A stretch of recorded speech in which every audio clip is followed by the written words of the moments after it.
शरद पूर्णिमा की पौराणिक कथा और कृष्ण से संबंध। प्रिय श्रोताओं, माता लक्ष्मी का जन्म शरद पूर्णिमा के दिन हुआ था। ऐसी मान्यता होने के कारण भी देश के कई हिस्सों में शरद पूर्णिमा को लक्ष्मी पूजन तथा कई जगहों पर कोजा गौरी लोक की देवी लक्ष्मी की पूजा की जाती है। नवरात्रि के दिनों में देवी दुर्गा की पूजा अर्चना स्तुति करने के बाद अगले वर्ष की आर्थिक रूप से संपन्न होने की कामना से शरद पूर्णिमा के दिन सायंकाल में धन की देवी मां लक्ष्मी तथा श्री नारायण की पूजा होती है। इस दिन मंदिरों में भी विशेष पूजा अर्चना होती है। जहां तक पूजन विधि की बात है तो इसमें रंगोली और उल्लू ध्वनि का विशेष स्थान है। इस दिन मां लक्ष्मी को 5 तरह के फल व सब्जियों के साथ नारियल भी अर्पित किया जाता है। पूजा में लक्ष्मी जी की प्रतिमा के अलावा कलश, धूप, दुर्वा, कमल का पुष्प, हरतकी, कौड़ी, आरी, छोटा सुपड़ा, धान, सिंदूर तथा नारियल के लड्डू प्रमुख रूप में नैवेद्य के रूप में अर्पित किए जाते हैं। धार्मिक मान्यता है कि शरद पूर्णिमा को ही चंद्रमा अपनी 16 कलाओं से संपूर्ण और पृथ्वी के सबसे पास भी होता है। द्वापर युग में जब भगवान श्री कृष्ण का जन्म हुआ तब माता लक्ष्मी भी राधा रूप में अवतरित हुई थी और शरद पूर्णिमा के दिन ही भगवान श्री कृष्ण और राधा की अद्भुत रासलीला का आरंभ माना जाता है। शरद पूर्णिमा का शैव भक्तों के लिए भी विशेष महत्व है। मान्यतानुसार भगवान शिव और माता पार्वती के बड़े पुत्र कुमार कार्तिकेय का जन्म भी इसी दिन हुआ था। इसी कारण से इसे कुमार पूर्णिमा भी कहा जाता है। प्रिय श्रोताओं, शरद पूर्णिमा कथा के अनुसार गर्ग संहिता में आया है कि एक बार श्री कृष्ण को कुंज तक आने में देर हो गई। गोपियां उनका इंतजार करते करते बेहाल हो गई। कुछ देर बाद जब श्री कृष्ण आए तो उन्होंने बताया कि यमुना के उस पार उनके गुरु दुर्वासा ऋषि ठहरे हैं। उन्हीं के दर्शन करके आते हुए देर हो गई। गोपियां चकित हो गई और उन्होंने कहा, अगर दुर्वासा ऋषि आपके गुरु हैं तो हमारा कर्तव्य बनता है कि उनके लिए पकवान बनाकर ले जाएं। श्री कृष्ण ने कहा, दुर्वासा सिर्फ दूर्वा का रस ही पीते हैं। फिर भी क्या पता तुम्हारी निष्ठा देखकर पकवान ग्रहण कर लें। कई सारी गोपियों ने दुर्वासा के सत्कार के लिए स्वादिष्ट आहार का थाल लेकर चली। मगर यह क्या, यमुना में बाढ़ आई हुई थी। उदास गोपियां श्री कृष्ण के पास पहुंची और अपना दुखड़ा सुनाई। इस पर श्री कृष्ण ने कहा, दोबारा फिर यमुना के पास जाओ और कहो कि अगर कृष्ण आजीवन ब्रह्मचारी रहा है और नितांत अनासक्त है तो हमें जाने के लिए मार्ग दीजिए। गोपियां मन ही मन हंसी कि हमेशा तो हमारे साथ रंगरेलियां मनाते हैं और कह रहे हैं अपने को अनासक्त योगी। फिर भी उन्होंने यमुना तट पर जाकर वही शब्द दोहराए जो श्री कृष्ण ने कहा था। यमुना ने उसी क्षण गोपियों को राह दे दी। यमुना पार जाकर गोपियों ने दुर्वासा ऋषि को अपने हाथ से थाल पर थाल खिलाए। गोपियां जब लौटकर वापस आई तो यमुना में फिर बाढ़ से आई हुई थी। गोपियों ने दुर्वासा के पास लौटकर अपनी परेशानी बताई। उनकी परेशानी सुनने के बाद दुर्वासा ऋषि ने पूछा, तुम लोग आई कैसे थी? गोपियों ने बताया कि श्री कृष्ण ने कहा था कि वहां जाकर कहना कि अगर श्री कृष्ण आजीवन ब्रह्मचारी रहा है और नितांत अनासक्त है तो हमें जाने के लिए मार्ग दीजिए। गोपियों का उत्तर सुनकर दुर्वासा ने गोपियों से कहा, जाओ और जाकर यमुना से कहो कि दुर्वासा अगर नित्य उपवासी है तो हमें राह दीजिए। गोपियां गंगा तट पर जाकर वैसा ही कहा जैसा कि दुर्वासा ने कहने को कहा था। फिर से उनके जाने के लिए रास्ता मिल गया। अचरज में डूबी गोपियां सोचने लगी कि ये गुरु शिष्य दोनों विचित्र हैं। एक और ढेर सारे पकवान भरे थाल डकार जाने वाला गुरु स्वयं को नित्य उपवासी कह रहा है और हमारे साथ रंगरेलियां मनाने वाला उनका शिष्य स्वयं को योगी ब्रह्मचारी बताता है।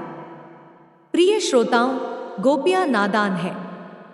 दरअसल श्री कृष्ण और दुर्वासा दोनों आसक्ति रहित थे। श्रीधर स्वामी के अनुसार श्री कृष्ण ने गृहस्थ आश्रम और संन्यास आश्रम दोनों को एक में मिला दिया था। ऐसे अनासक्त योगी श्री कृष्ण की आराधना करने वाला धीरे धीरे स्वयं भी निष्काम हो जाता है।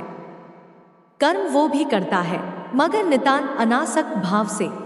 प्रिय श्रोताओं, शरद पूर्णिमा की पौराणिक कथा भगवान श्री कृष्ण द्वारा गोपियों संग महारास रचाने से तो जुड़ी है, इस दिन का महत्व भगवान श्री कृष्ण से भी जुड़ा हुआ है। शरद पूर्णिमा की रात्रि में भगवान श्री कृष्ण ने वृंदावन में राधा और गोपियों के साथ महारास रचाया था, इसलिए इसे रास पूर्णिमा भी कहा जाता है। लेकिन इसके महत्व को बताती एक अन्य कथा भी मिलती है जो इस प्रकार है। मान्यतानुसार एक साहूकार के 2 पुत्रियां थी। दोनों पुत्रियां पूर्णिमा का व्रत रखती थी। बस उन दोनों की आराधना में अंतर केवल इतना था कि बड़ी बहन अपना व्रत संपूर्ण करती थी और छोटी बहन व्रत को हमेशा अधूरा छोड़ देती थी। इस प्रकार कई वर्ष बीत गए और दोनों बहनों का विवाह हो गया। विवाह के पश्चात बड़ी बहन को एक सुंदर एवं स्वस्थ संतान की प्राप्ति हुई, वहीं छोटी बहन संतान सुख से अछूती रह गई। छोटी बहन को संतानें तो हुई, लेकिन सभी संतानें पैदा होते ही मृत्यु को प्राप्त हो जाती थी। इस प्रकार अपनी संतानों को खोने से मानो छोटी बहन पर दुखों का पहाड़ टूट पड़ा हो। उसे समझ ही नहीं आ रहा था कि उसे यह दुख क्यों भोगना पड़ रहा है।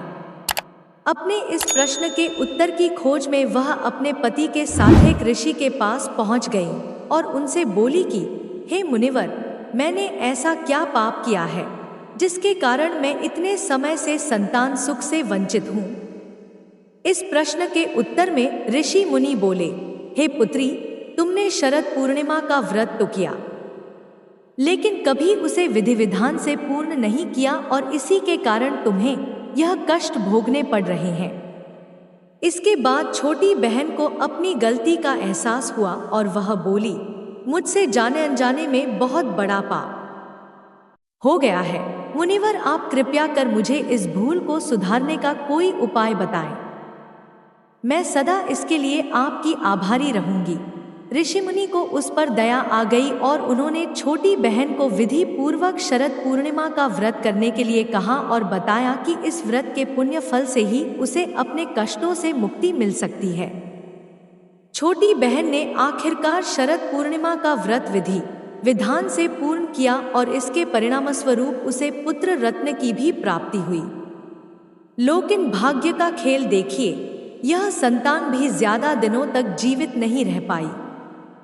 अपनी इस संतान को भी मृत देखकर छोटी बहन के पांव तले जमीन खिसक गई।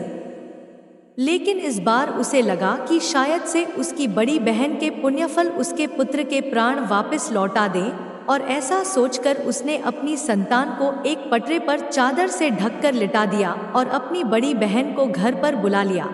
जब बड़ी बहन घर पर आई तो उसने अपनी दीदी से बोला कि आप इस पटरे पर बैठ जाओ। जैसे ही बड़ी बहन बैठने लगी, उसके पल्लू ने उस शिशु को स्पर्श किया और वह रोने लगा। उस नन्हे से शिशु को रोता देख बड़ी बहन क्रोधित हो गई और गुस्से में बोली, तुम यह मुझसे कैसा पाप करवाने जा रही थी? अगर इस बच्चे को कुछ हो जाता तो? यह सुनकर छोटी बहन बोली, अरे दीदी, यह तो पहले से ही मृत था। यह तो आपके भाग्य से जीवित हो गया है। आपने हमेशा शरद पूर्णिमा का व्रत विधिपूर्वक किया है और यह उसका ही फल है कि आपके पल्लू के स्पर्श मात्र से मेरी संतान जीवित हो गई है। इस प्रकार छोटी बहन की संतान को नया जीवन दान मिला और जब यह खबर नगर के राजा को मिली तो उसने पूरे नगर में ढिंढोरा पिटवा दिया और सबको इस पावन व्रत को करने की सलाह दी। तब से लोगों की श्रद्धा इस व्रत में निहित है और भक्त अपने भाग्य को जागृत करने के लिए यह व्रत पूरी श्रद्धा से करते हैं। प्रिय श्रोताओं, आइए जानते हैं शरद पूर्णिमा और खीर का क्या संबंध है। शरद पूर्णिमा की रात्रि के बारे में मान्यता है कि आश्विन शुक्ल पक्ष में पड़ने वाली पूर्णिमा के दिन चंद्रमा से अमृत वर्षा होती है। इस दिन आकाश में चंद्रमा हल्के नीले रंग का दिखाई देता है। कहते हैं कि इस दिन रात में खीर बनाकर खुले आसमान के नीचे रखकर सुबह उसका सेवन करने से सभी रोग दूर हो जाते हैं। इस दिन पश्चिम बंगाल और उड़ीसा में कुंवारी कन्याएं स्नान के पश्चात सूर्य और चंद्रमा की पूजा करती हैं। माना जाता है कि इससे उन्हें योग्य पति की प्राप्त होती है। अनादिकाल से चली आ रही इस प्रथा का निर्वहन आज भी किया जाता है। आरोग्य और अमृतत्व पाने की चाह में एक बार फिर खीर को शरद पूर्णिमा की चंद्र की रोशनी में रखकर प्रसाद के रूप में इसका सेवन किया जाता है। मान्यता है कि शरद पूर्णिमा की रात को सबसे उज्ज्वल चांदनी छिटकती है। चांद की रोशनी में सारा आसमान धुला नजर आता है। ऐसा लगता है मानो बरसात के बाद प्रकृति साफ और मनोहर हो गई है। माना जाता है कि इसी धवल चांदनी में मां लक्ष्मी पृथ्वी पर भ्रमण के लिए आती हैं। शास्त्रों के अनुसार शरद पूर्णिमा की मध्य रात्रि के बाद मां लक्ष्मी अपने वाहन उल्लू पर बैठकर धरती के मनोहर दृश्य का आनंद लेती हैं। साथ ही माता यह भी देखती हैं कि कौन भक्त रात में जागकर उनकी भक्ति कर रहा है। इसलिए शरद पूर्णिमा की रात को कोजागरा भी कहा जाता है। कोजागरा का शाब्दिक अर्थ है कौन जाग रहा है। मान्यता है कि जो इस रात में जगकर मां लक्ष्मी की उपासना करते हैं, मां लक्ष्मी की उन पर कृपा होती है। प्रिय श्रोताओं, अब जानेंगे कि शरद पूर्णिमा व्रत की विधि क्या है। इस पर्व को कोजागरी पूर्णिमा के नाम से भी जाना जाता है। नारद पुराण के अनुसार शरद पूर्णिमा की रात मां लक्ष्मी अपने हाथों में वर और अभय लिए घूमती हैं। इस दिन वह अपने जागते हुए भक्तों को धन वैभव का आशीष देती हैं। इस दिन मां लक्ष्मी की पूजा करनी चाहिए। शाम के समय चंद्रोदय होने पर चांदी, सोने या मिट्टी के दीपक जलाने चाहिए। इस दिन भी और चीनी से बनी खीर चंद्रमा की चांदनी में रखनी चाहिए। जब रात्रि का एक पहर बीत जाए तो यह भोग लक्ष्मी जी को अर्पित कर देना चाहिए। इस दिन मनुष्य विधिपूर्वक स्नान करके उपवास रखे और जितेंद्रिय भाव से रहे। तांबे अथवा मिट्टी के कलश पर वस्त्र से ढंकी हुई लक्ष्मी की प्रतिमा को स्थापित करके भिन्न भिन्न उपचारों से उनकी पूजा करें। तदनंतर सायंकाल में चंद्रोदय होने पर सोने, चांदी अथवा मिट्टी के घी से भरे हुए 100 दीपक जलाएं। इसके बाद घी मिश्रित खीर तैयार करें और बहुत से पात्रों में डालकर उसे चंद्रमा की चांदनी में रखें। जब एक प्रहर 3 घंटे बीत जाए तब लक्ष्मी जी को सारी खीर अर्पण करें।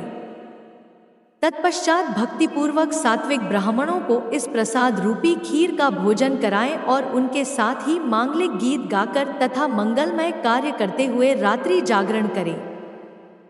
तदनंतर अरुणोदय काल में स्नान करके लक्ष्मी जी की वह स्वर्णमय प्रतिमा आचार्य को अर्पित करें। इस रात्रि की मध्यरात्रि में देवी महालक्ष्मी अपने करकमलों में वर और अभय लिए संसार में विचरती हैं और मन ही मन संकल्प करती हैं कि इस समय भूतल पर कौन जाग रहा है। जागकर मेरी पूजा में लगे हुए उस मनुष्य को मैं आज धन दूंगी।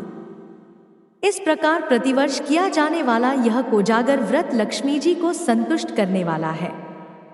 इससे प्रसन्न हुई मां लक्ष्मी इस लोक में तो समृद्धि देती ही हैं और शरीर का अंत होने पर परलोक में भी सद्गति प्रदान करती हैं।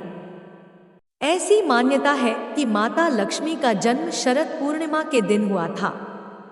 इसलिए देश के कई हिस्सों में शरद पूर्णिमा को लक्ष्मी पूजन किया जाता है। द्वापर युग में भगवान श्री कृष्ण का जन्म हुआ तब मां लक्ष्मी राधा रूप में अवतरित हुई। भगवान श्री कृष्ण और राधा की अद्भुत रासलीला का आरंभ भी शरद पूर्णिमा के दिन माना जाता है। शिव भक्तों के लिए शरद पूर्णिमा का विशेष महत्व है। मान्यता है कि भगवान शिव और माता पार्वती के पुत्र कुमार कार्तिकेय का जन्म भी शरद पूर्णिमा के दिन हुआ था। इसी कारण से इसे कुमार पूर्णिमा भी कहा जाता है। पश्चिम बंगाल और उड़ीसा में इस दिन कुमारी कन्याएं प्रातः स्नान करके सूर्य और चंद्रमा की पूजा करती हैं।